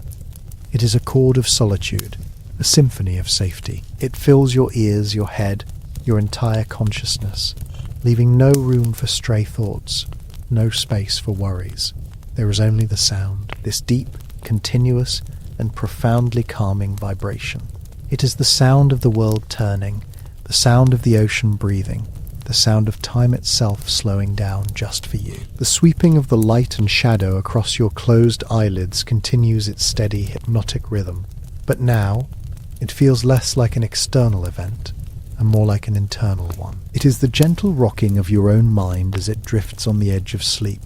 The soft red glow through your eyelids is the warmth of your own deep comfort. The returning shadow is the feeling of your consciousness letting go, sinking down into a soft, dark, and welcoming place. Light and shadow, waking and sleeping. The division between them is becoming blurry, indistinct. You are floating in the peaceful space between. You can feel the very air in the room on your skin. It is warm, but not stuffy, carrying a subtle humidity from the storm outside that makes it feel soft and heavy, like a velvet cloth. You can feel it on your cheeks, on the back of your neck, on your exposed hands. It is a gentle, constant pressure, a reminder that you are held and surrounded by this pocket of warmth and stillness. Every breath you take is a breath of this warm, safe air, and every breath you exhale is a release of the day's last remaining vestiges of tension. Your body is now so heavy, so completely at rest, that you feel as though you are sinking, just slightly, into the very substance of the wooden chair, becoming one with its solid, dependable form. The small, specific details of the room begin to fade from your mind's eye. The brass fittings of the clockwork, the grain of the wood, the shape of the oil can, they all dissolve back into the general atmosphere of warmth and dim light. Your focus is no longer on any single object or sound. Instead, you are simply aware of the whole. You are aware of the feeling of being here in this high stone room, suspended in the night.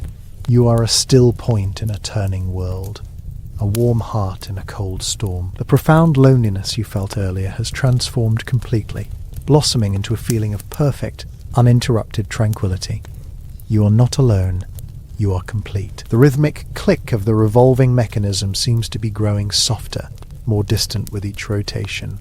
The whirring sound that connects each click is stretching out, becoming a long, low hum that blends seamlessly with the sound of the wind. The tower is lulling you, its faithful keeper, into a state of deep and dreamless rest. It is taking over the watch for you, its steady light and its steady turning, a promise that all is well, that you can let go, that you can surrender to the heavy, peaceful pull of sleep. Your mind is quiet, your body is still. There is nothing left to do, nothing left to think. There is only this place, this moment, this deep, deep peace. The feeling in your limbs is one of pleasant, leaden weight. Your arms, your legs, your very bones seem to be filled with a warm, heavy sand, pulling you down, down, down into the chair, into rest, into sleep. A stray thought might bubble up, a memory of the day or a plan for the morning, but it has no energy. It surfaces for a moment, like a bubble in a thick, slow-moving liquid, and then it pops, disappearing without a trace, leaving the surface of your mind placid and still once more. The rhythm of the light continues its slow waltz. The hum of the storm continues its deep bass lullaby, and you continue your slow, gentle, and inevitable descent into the welcoming darkness of a long and peaceful sleep. You are safe, you are warm, and it is time to rest. Welcome, weary traveller. Come in from the noise and the hurry of your waking day. Leave behind all that is bright and sharp and demanding. Here, in this quiet space we have prepared for you, there is only softness and shadow and the gentle, steady rhythm of time slowing down. Allow your body to begin its long, slow descent into rest. Feel the weight of the day begin to lift from your shoulders, a heavy cloak you no longer need to wear. Your breathing is already starting to find a deeper, more peaceful cadence. Each exhale carrying away a little more tension, a little more thought. Tonight, we do not need to think. We only need to feel, and to listen, and to drift. We are travelling back, far back, to a time of stone and iron and oil-fed flame. The year is 1850, and the season is a deep late autumn on the New England coast. Outside, a formidable storm, born somewhere in the cold grey expanse of the Atlantic, is throwing itself against the shore. It is a storm of immense power, a gale that howls and shrieks with a voice of fury. But you do not hear its fury. You are somewhere impossibly safe, a place built precisely to defy such elemental rage. You are the keeper of a remote lighthouse, a solitary tower of granite, stood firm against the sea. And from within its thick circular walls the storm's violent orchestra is transformed. The shriek of the wind is filtered through feet of solid stone, becoming a low, consistent and strangely comforting hum. The percussive crash of waves against the rock-strewn base of your tower is muffled into a deep, resonant rumble, a bass note that you feel more in your bones than you hear with your ears. It is the perfect white noise, a sound that erases all other sounds, that cocoons you in a profound and unshakable quiet. You have just completed your inspection of the lower levels. The oil stores are secure, the heavy oak door at the base is barred and bolted, impervious to the wind's searching fingers. Now, your final duty of the evening begins. Your hand rests on the cold, pitted iron of the railing that spirals up into the darkness above. You begin to climb. Your boots, thick and leather, meet the cast-iron treads of the spiral staircase with a soft, metallic footfall that echoes gently in the cylindrical space. Up and up you go, your path illuminated by the faint ambient light filtering down from the lantern room high above. The air grows warmer with every step you take, the damp, salty chill of the stone at the base giving way to a dry, pleasant heat. The low hum of the wind outside seems to change in pitch as you ascend, a subtle shift in the tower's resonant frequency. With each turn of the spiral, you feel yourself letting go of the world below, ascending into your own secluded kingdom of light and solitude. The climb is not strenuous, it is a familiar, meditative ritual. Your hand glides along the smooth, worn railing, your body knows the rhythm of the ascent, and your mind is calm, focused only on the simple, repetitive motion of the climb. One step, and then another, and another, spiraling ever upward into the warm heart of the tower. You reach the final landing, a small iron platform just below the lantern room floor. A simple wooden hatch is set into the ceiling above you. You lift it, and the change in atmosphere is immediate and profound. A wave of warmth washes over you, carrying with it the thick, comforting, and slightly sweet scent of burning kerosene, hot metal, and oiled clockwork. It is the signature perfume of your domain, a smell that speaks of reliability, of constancy, of a flame held steady against the dark. You pull yourself up into the lantern room, the heart of the lighthouse, and gently close the hatch behind you, sealing yourself in. The space is small and circular, a glass-walled cage perched at the very pinnacle of the world. All around you, thick panes of storm glass, braced with heavy iron, hold the thrashing rain and wind at bay. In the centre of the room, resting on its intricate clockwork pedestal, is the source of all this warmth and light, the magnificent Fresnel lens. It is a masterpiece of optical engineering, a beehive of crystal-clear glass prisms and bullseyes, all meticulously arranged to capture every single ray of light from the lamp at its core and focus it into one powerful, piercing beam. It stands taller than you, a silent, glittering giant. The lamp inside is burning perfectly, its single wide wick emitting a steady, brilliant white flame. The only sound from the lamp itself is a faint, almost imperceptible hiss, the sound of fuel being turned into pure luminescence. It is a sound of quiet, tireless work. Before you begin your final task, you take a moment to simply be in this space, your sanctuary. Your gaze drifts past the lens to the storm outside. You cannot see much beyond the sheets of rain that course down the glass, but you can feel the immense chaotic energy of the ocean, a stark contrast to the perfect peace within this room. Occasionally, a stronger gust of wind drives the rain against the glass, with a sound like a handful of fine gravel being thrown, a sharp patter-patter tap that only serves to emphasize your own warmth and safety. It is time to polish the lens. Even on a stormy night, Salt spray is carried on the wind, and the slightest film of grime or condensation on the outer surface of the prisms can diffuse the light, weakening its life-saving reach. Your work ensures the beam is as sharp and clear as possible. You pick up a square of soft, worn flannel cloth from a small wooden stool. It is thick and heavy in your hand, washed so many times that it feels like velvet. You have already prepared it, ensuring it is perfectly clean and dry. You approach the colossal lens, standing before one of its large, curved outer panels. The light from the central lamp shines through the glass, making it glow with an internal fire.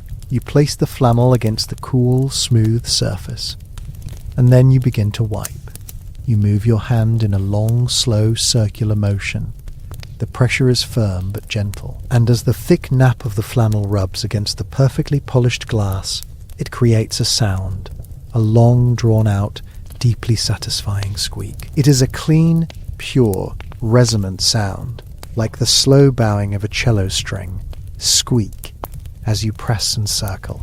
Squeak as you trace the curve of the glass. The sound fills the small room, layering itself over the hiss of the lamp and the low hum of the storm. It is a sound of care, of meticulous attention. You lose yourself in the rhythm of the work. Your arm moves with a slow, practiced grace. Your focus narrows until there is only the feel of the cloth in your hand, the smooth, cool resistance of the glass beneath it, and that long, relaxing, vibrational sound. Squeak! You can see your own breath misting for a moment on the glass, before the cloth wipes it away, leaving nothing but a perfect streak-free clarity. You work your way around the lens methodically, panel by panel, prism by prism. It is a slow and deliberate process, and there is no need to rush. Time moves differently up here. It is measured not in minutes and hours, but in the steady rotation of the light, in the slow consumption of oil, in the patient polishing of the glass. As you work, your body relaxes completely. Your shoulders, which might have been tight from the climb, now drop and soften. Your breathing is slow and even, synchronized with the circular motions of your hand. Wipe and breathe out. Pause and breathe in. The repetitive action is a form of meditation, clearing your mind of all stray thoughts. There is no past here. There is no future. There is only the now, the feel of the flannel, the squeak of the glass, the warmth of the lamp on your face. You are a part of the machine, a living component in this system of light and safety. Your purpose is simple and clear and deeply fulfilling.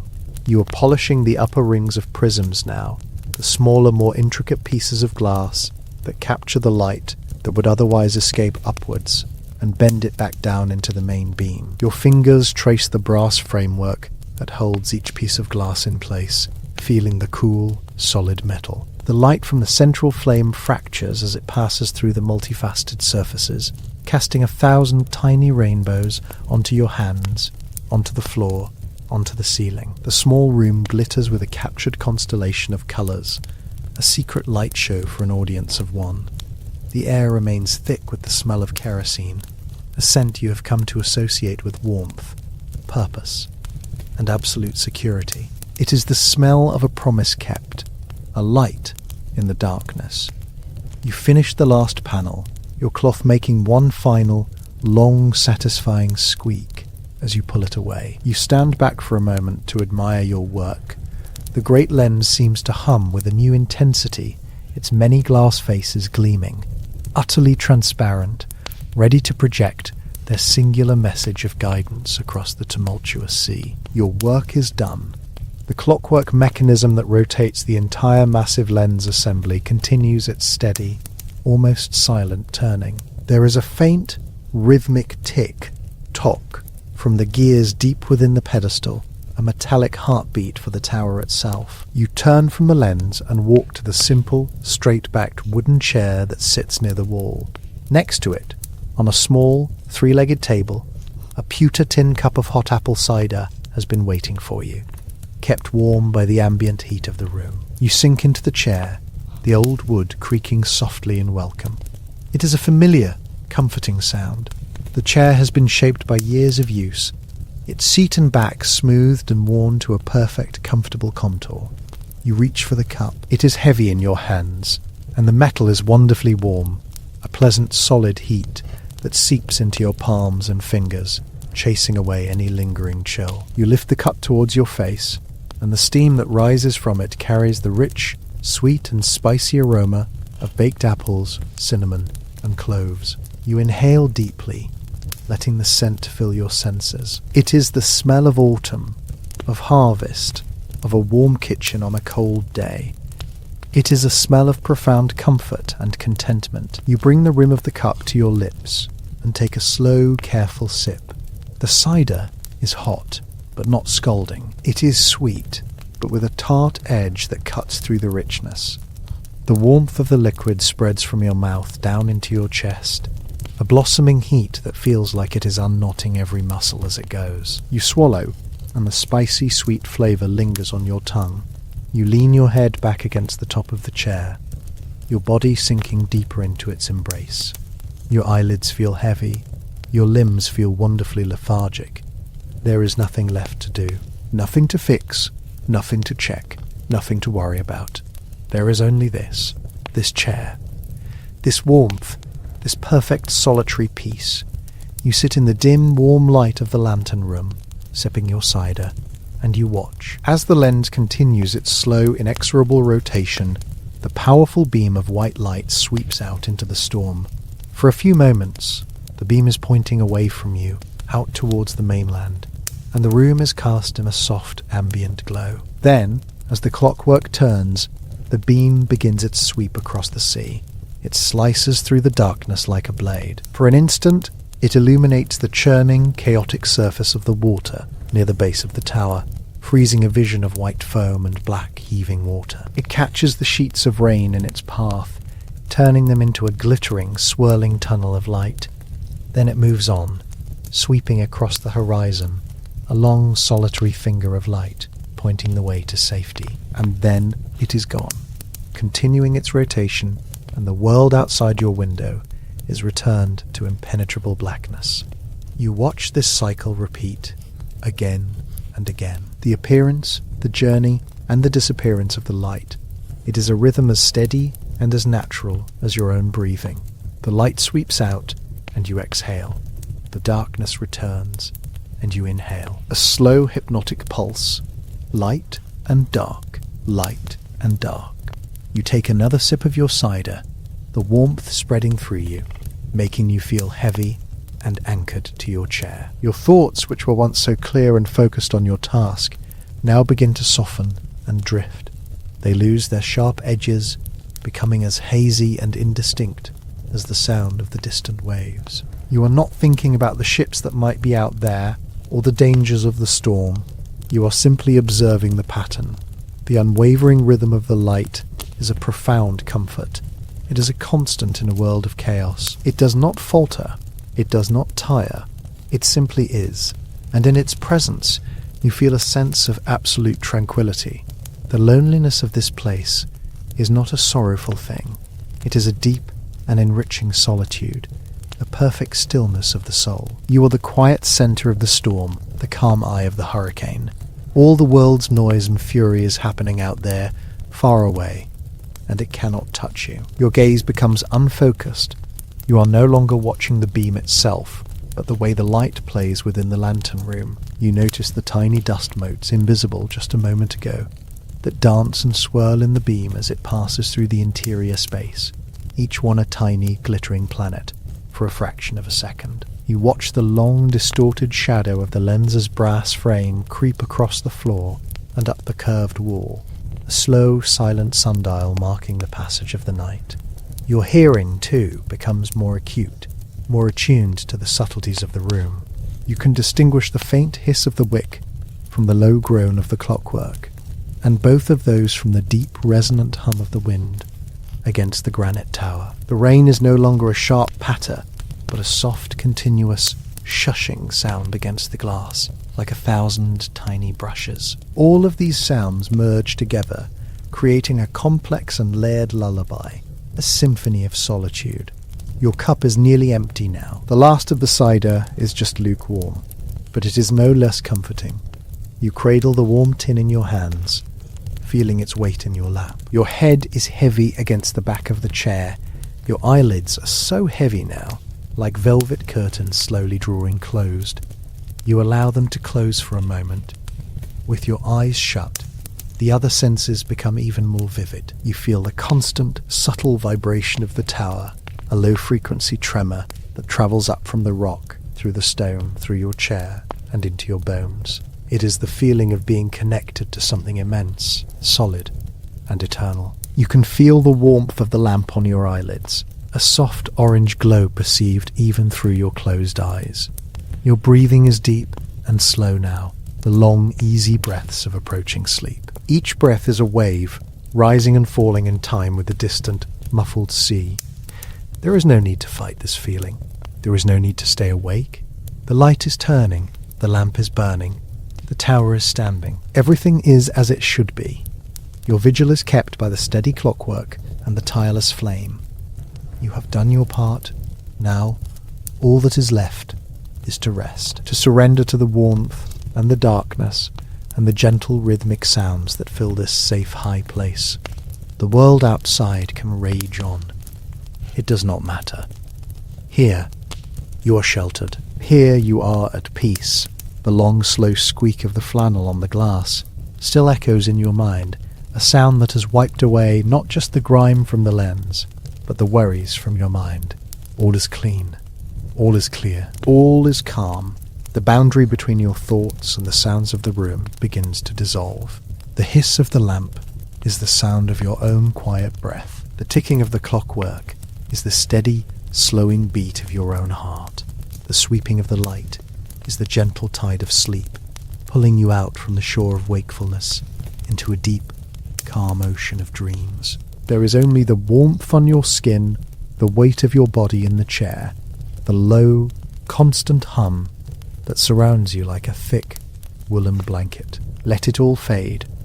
Let the light sweep past one more time, and as it disappears into the dark, let your own consciousness follow it, fading into a peaceful and profound blackness. There is nothing but rest now, nothing but deep, quiet, and uninterrupted sleep.